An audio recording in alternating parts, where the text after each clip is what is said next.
Bom dia, tudo bem, meus amores? Então vamos lá, não é? Dando continuidade ao nosso assunto, falando sobre o quientismo. Eu gostaria que vocês observassem bem esse slide. Depois desse primeiro slide, eu gostaria que vocês abrissem o módulo de vocês, né? Capítulo 6, certo? Capítulo 6, na página 26. Então, ainda nós vamos dar continuidade do nosso assunto, do quientismo, né? E no capítulo 6 fala sobre enquanto isso no Brasil. Então, a gente estudou na aula passada o que foi o quientismo, né? Que foi o primeiro literário, foi o primeiro período literário, mas ela não é considerada uma escola literária, onde circularam os primeiros textos escritos. Então, as obras informativas, as descobertas territoriais de Portugal, as obras de caráter religioso catequético. E quando aconteceu? Nós sabemos que foi na época de 1500 a 1601, no período colonial, nos primeiros anos de descoberta e colonização no Brasil. E quem se destacou? É isso que eu quero vir falar aqui para vocês. A literatura que foi destacada, que eu gostaria que vocês colocassem no fichamento de vocês, nessa segunda aula, foi na literatura informativa, onde se destacou Pero Vaz de Caminha com a Carta de Descobrimento. Então, na literatura jesuítica, foi destacado o Padre José de Anchieta com poemas, ladainhas e peças teatrais. Então, na página 26 do módulo de vocês, se encontra aí imagens, né, que abrem o capítulo e falando sobre as imagens do Brasil. Nós temos aí onças, temos aí o pão de açúcar, estão mostrados aí piscinas, araras, desertos, caatingas, praias, cachoeiras, né? Pinturas rupestres. Então, ele quer mostrar aí que desde lá de 1500 até hoje, o Brasil ele foi se desenvolvendo e ao longo do tempo foi se destacando, né? Com as maravilhas que tinha e hoje, né, tem mais maravilhas, só que naquela época era mais preservado do que hoje, né? Que hoje nós sabemos que a preservação não é tanta. Né? O homem, ele faz aquele, como é que eu digo? Faz o desmatamento da nossa natureza. Então, nesse período de 1500 a 1601, o que foi que houve em 1500 e 1530? Olha só quantos anos, 30 anos depois. 1500 nós tivemos as grandes navegações, a chegada dos portugueses aqui no Brasil, o primeiro contato de brancos e índios, a primeira missa no Brasil, a partida da expedição de Pedro Álvares Cabral, a carta de Pero Vaz de Caminha. Aí em 1530 veio o início da colonização, a chegada da expedição colonizadora chefiada por Martim Afonso de Souza. Aí veio a fundação da Vila de São Vicente no litoral do atual estado de São Paulo, o ciclo do pau-brasil, Tratado de Tordesilha, que foram as 15 capitanias hereditárias, e o governo geral de Tomé de Souza. Então, foi um olhar, né, inaugural sobre o Brasil. E seguindo o módulo de vocês, na página 28, depois vocês dão uma lida aí, está dizendo assim, quem descobriu o Brasil? Eu gostaria que vocês lessem esse texto e analisassem, tá? Fizessem uma análise escrito, façam uma análise escrito desse texto que vocês vão ler, a página 28 do livro de vocês aí, do capítulo 16, falando sobre, capítulo 6, do capítulo 6, falando sobre o descobrimento. Aí tem a pergunta, quem descobriu o Brasil? E quem escreveu foi esse João Pereira Coutinho. Gostaria que vocês lessem, página 28 e 29, o texto termina na página 29. Depois vocês vão escrever, olha o que eu estou pedindo, fazer uma análise sobre esse texto, certo? Escrever e enviar para mim. Quero esse texto ainda hoje, junto com a atividade que está aí nesse slide, no final do livro, no final do slide, tem essa atividade, certo? Essa atividade eu quero hoje. Mas as páginas das questões do Enem, que eu já coloquei lá no Clipe Escola, tá? eu vou marcar a data, vai estar lá a data que vocês vão me entregar as questões do Enem. Mas a atividade que está aqui no slide, eu quero hoje. Não me venham entregar outro dia, porque eu não vou aceitar. Tá certo, gente? Pode me entregar hoje, até a tarde, até de noite, pode me entregar. Tá bom? Mas outro dia não. Então, vocês vão fazer aí, né? Essa análise. Mais ou menos de 15 a 18 linhas tá bom, 20 linhas tá bom. Então, eles viram aí um olhar inaugural sobre o Brasil. Então, esse estudo aí da literatura brasileira tem seu início com o descobrimento. Então, foi feito o descobrimento aí pelos portugueses, porque até então não havia registro de produção escrita, né, que retratasse a cultura dos povos que já habitavam o espaço descoberto. E como no final do século XV e princípio do XVI, Portugal ele se revelava um país jovem, com uma história já constituída, marcada pelo imaginário europeu. Então essa cosmovisão influenciaria muito o modo como os estrangeiros veriam e descreveriam o Brasil. Então o que podemos perceber pelo estudo das imagens e da canção da sessão, as ideias em discussão e ideias em relação, né, no caso o texto que eu mandei vocês lerem da página 28, o ponto de vista já expressa aí numa época de seu descobrimento, ou também chamado achamento. Então, como polemiza o texto de João Pereira Coutinho, que vocês vão fazer aí a leitura, e isso se observa tanto na maneira, né, num caso aí, de os estrangeiros interpretarem o Brasil, quanto na dos próprios brasileiros, em sua postura ufanista de valorização de aspectos nativistas e de valorização da nossa cor local e das nossas diferentes paisagens naturais. Então, as narrativas de viagem, elas eram um gênero bastante difundido na época, por conta do período de expansão marítima. Então, por isso, né, que por meio de uma crônica de viagem, o que quer dizer a crônica? Vocês já devem ter estudado com Lucas. São fatos contados do dia a dia, do cotidiano. Então, aí, por meio dessa crônica de viagem, eles iniciaram aí o estudo da literatura brasileira.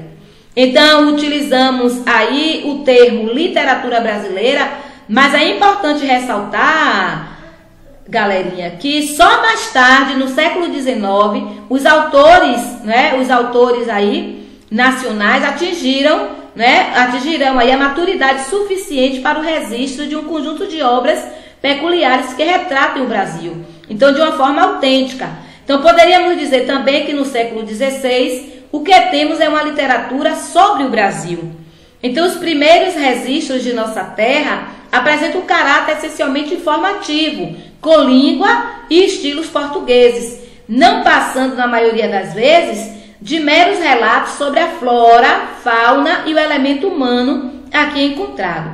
Então, por serem resultado da visão estrangeira, que não podia interpretar completamente o que era visto, os textos, eles refletem uma estranheza incapaz de, naquela época, externar um sentimento tipicamente nacional. Então, eles queriam fazer isso, colocar para fora, externar, falar para o rei o que estava realmente acontecendo. Então, é isso aqui que eu estou falando com vocês, ó, essa literatura informativa. Nós temos aqui, olha, o exemplo de eles chegando aí, os índios ali trabalhando para eles, várias caravelas. Então, aí nós temos aí o louvor e a exaltação extrema à terra recém-descoberta e destaque para as belezas naturais e riquezas presentes na terra.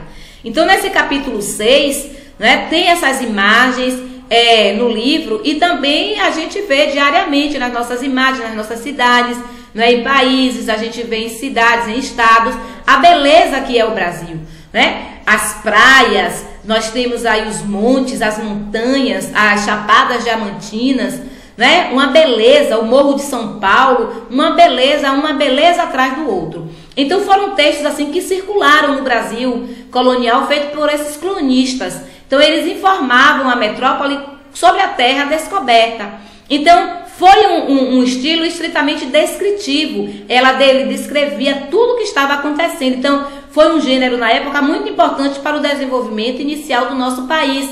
Então veio enriquecer a nossa cultura.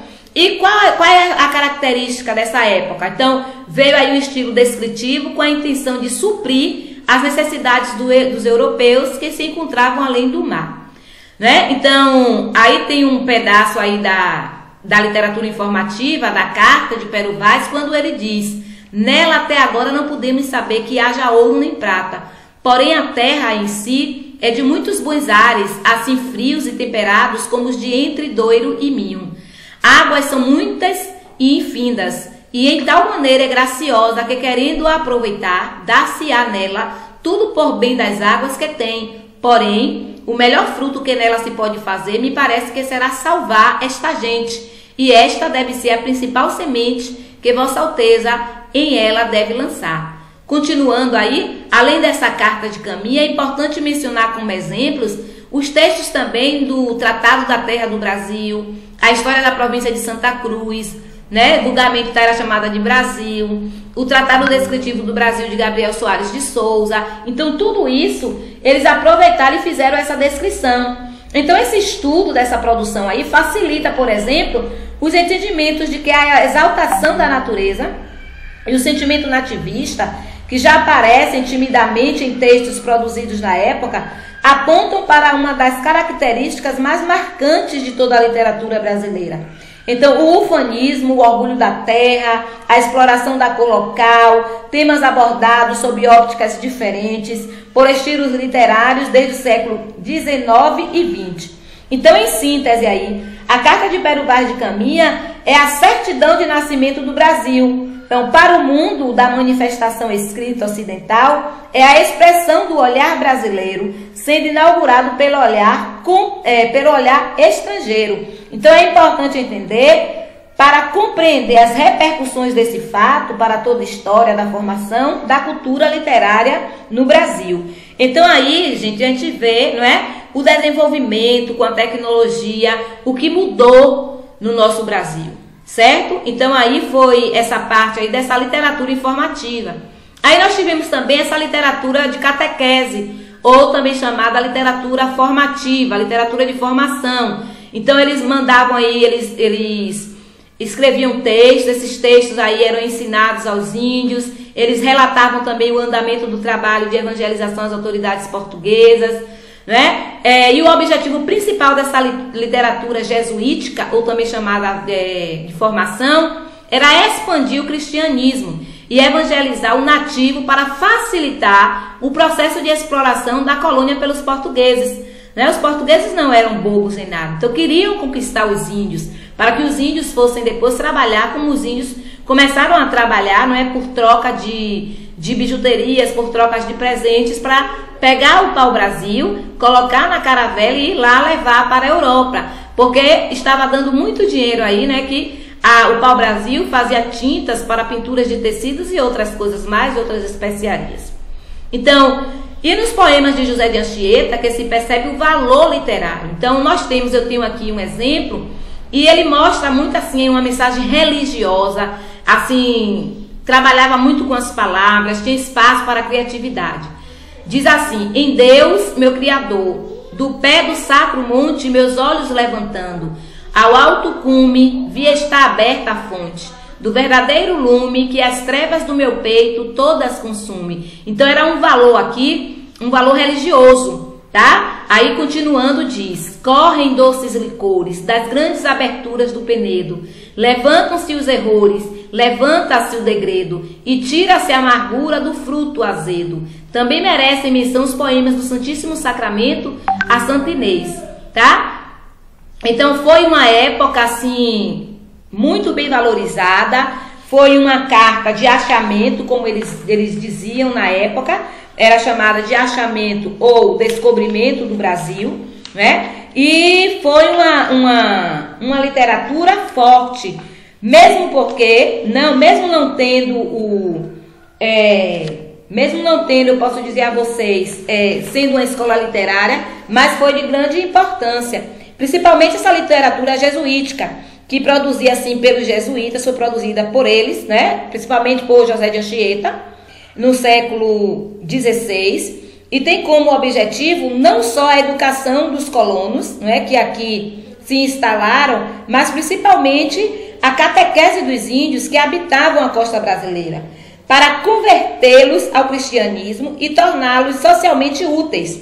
Então, para alcançar esses objetivos, os jesuítas produziram relatórios, sermões, poesias e teatros, todos marcados pela tradição medieval, revitalizada pelo movimento da Contra-Reforma. Então, Padre José de Anchieta foi o maior produtor de textos religiosos e literários da época. Então, merecendo por parte de alguns estudiosos, a responsabilidade de ter iniciado formalmente a literatura brasileira e contribuindo consideravelmente para a história da nossa cultura. Então, assim, seu repertório literário inclui cartas de caráter informativo, textos variados para facilitar a catequese, como poesia, canções, hinos, monólogos. Ele fazia também diálogos, autos também, que eram tipos de peças, e ainda textos literários de natureza religiosa, sem a intenção da catequese. Então, ele queria ajudar os índios, né? Queria aí ajudar os índios a se converter para o cristianismo. Pois bem, vocês já sabem, vocês vão entregar essa atividade que está aqui, olha, é a primeira questão, tá vendo? É só para vocês marcarem o que está sendo correto aí. Sobre a literatura produzida no primeiro século da vida colonial brasileira, é correto afirmar que vocês vão marcar isso aí, vão me enviar junto com análise, presta atenção, hein? Vocês têm essa atividade aí, o primeiro, tem análise para fazer, vocês vão ler o texto da página, vocês vão ler o texto da página que eu falei. Deixa eu ver aqui novamente, que eu estava com ele aqui aberto, para dizer a vocês. Vão ler a página 28, termina na página 29, e vão fazer uma análise de 15 linhas mais ou menos sobre quem descobriu o Brasil, né? Tem essa pergunta, tem essa dúvida até hoje. E, continuando, tem essa atividade aqui também, ó. Busque na internet a famosa Carta de Achamento do Brasil, mais conhecida como a Carta de Pero Vaz de Caminha, que foi o primeiro manuscrito que teve como objeto a terra recém-descoberta. Vocês vão fazer uma leitura analítica e crítica sobre as informações ali repassadas, né? Depois que vocês fizerem essa leitura, vocês vão colocar a opinião de vocês, vocês vão fazer um pequeno resumo sobre esta carta, tá bom? Essa aqui da Carta de Achamento do Brasil, eu vou querer que vocês digitem e passem para mim pelo meu e-mail, pelo PDF, tá bom, meus amores? Então, a primeira questão vocês só vão assinalar, certo? A segunda, que é a atividade para casa também aqui, vocês vão ler essa carta de achamento, vocês vão buscar aí na internet e vão fazer uma análise crítica e analítica. Não é o que é crítica, vocês vão fazer uma crítica construtiva, tá? Vão fazer essa análise, fazer esse resumo dessa carta de achamento que vocês acham, porque a carta é muito grande. Então, vocês vão fazer essa leitura e fazer essa análise, tá? Análise de 20 a 25 linhas, certo? E vão enviar para mim por PDF, tá? Para o meu e-mail. As outras questões que eu vou colocar lá, que são questões de Enem, do Enem, que é para avaliação, vocês vão me enviar em outro dia. Eu vou colocar lá a data, para vocês não mandarem tudo de vez, certo? O que vocês vão mandar hoje, até meia-noite, vocês podem me mandar essa atividade que eu falei aqui. A análise do texto da página 28 e 29, a análise da carta de Pero Vaz de Caminha e responder essa questão aqui objetiva de marcar, tá bom? Eu espero que vocês tenham entendido, tá? Na próxima aula agora, nós vamos falar sobre o Barroco. Olha, nossa próxima aula vai ser o Barroco no Brasil, não é nessa unidade. Essa unidade nós só estamos estudando mesmo o quientismo, a literatura de informação e de informação. E não esqueçam de fazer o fichamento, certo? Tchau e abraços.